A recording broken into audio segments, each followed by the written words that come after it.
Magandang araw. So, ayun na nga mga manay for today's video ay samahan niyo naman akong lumabas at medyo nakakasawa na nga rin dito sa bahay ni Inang. Magdadalawang buwan na kasi nakalipas simula nung nagbakasyon ako sa Pilipinas. At ngayon na nga lang uli ako makakalabas nang hindi sila kasama at ako nga lang tumag-isa. Diyos ko puro day. Nasa bahay nga lang sila ngayon at wala naman silang lakad. Kaya naman nagpaalam na muna ako kay Inang na lalabas ako saglit at may bibili nga ako dun. Pagkatapos uuwi rin naman agad ako kaya hindi na ako nagyaya ng kasama. May hiluhin kasi ako mga manay kaya hindi talaga ako nakakatagal sa labas para maggala. Kaya naman yung mga day off ko 3 to 4 hours lang. Tapos yung iba tinutulog ko na lang pagdating dito sa bahay. At pagkatapos nga ng day off ko, syempre bubungad naman sa akin ang tambak na hugasin at napakakalat na sala. Pero okay lang, at least nakapagpahinga si manay nyo, o diba? At buti na lang talaga tuwing day off ko, hindi ako iniistorbo ng mga alaga ko. Pag nakita kasi nila nakasarado yung pintuan ng kwarto dito sa kusina, alam na nila na natutulog ako nun.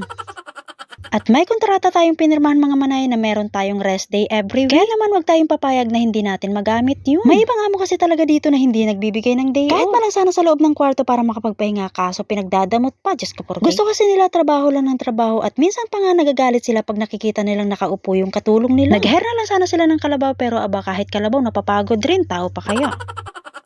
Yung mga amo natin, di ba may 2 days silang pahinga every week? Kaya bakit yung iba hindi mabigyan ng day off? Siguro may pinanghugutan rin sila ng ibang rason kaya minsan ayaw talaga nilang magbigay. May iba din kasi mga Pinay dito na medyo pasaway rin. Natatakot siguro mga amo nila na baka magkaroon sila ng boyfriend sa labas.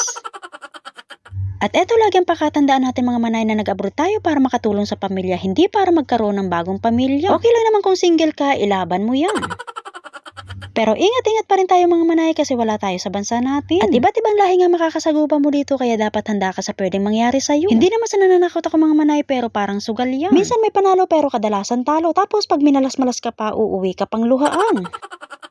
Eto lang payo ko sa inyo mga manay, huwag tayong basta-basta magtitiwala sa kanila. Sa panahon kasi ngayon, sobrang nakakatakot na. Paganahin mo muna yung utak mo bago ang uso. Ay sorry, ang puso pala.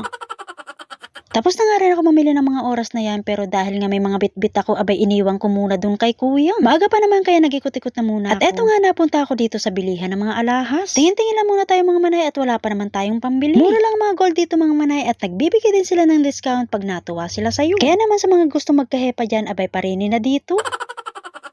Dumaan na nga rin ako dito sa Jerry's Bake Shop para bumili ng pagkain. Medyo nakakaramdam na kasi ako ng gutom ng mga oras na yan. Kaya naman eto, tumambay na muna ako dito sa bilihan ng tinapay. Hindi kasi ako kumain kanina bago ako malis ng bahay. Kaya eto, gutom na gutom si manay nyo. Bumili na nga rin ako ng ulam at kanin para mamayang tanghalian. Parang masarap nga yung pagkakaluto ng laing nila kaya nagpadagdag na rin ako. Paborito ko talaga ang ginataang laing mga manay lalo na pag pinatuyo ang dahon. Ang tawag nga namin dyan sa Bicol gabi, sa English evening. Joke lang. Hindi mo nga rin talaga masasabing mamimiss mo yung mga pagkain Pinoy kasi marami sila dito niyan. Bumili na nga rin ako ng buko salad pero sa bahay ko na lang siya kakainin. At medyo nahihilo na ako ng mga oras na yan pero bago ko makalimutan kinuha ko na nga muna yung mga iniwan ko kanina sa baggage counter kahit hindi naman ako bumili sa kanila. Diyos ko puro day.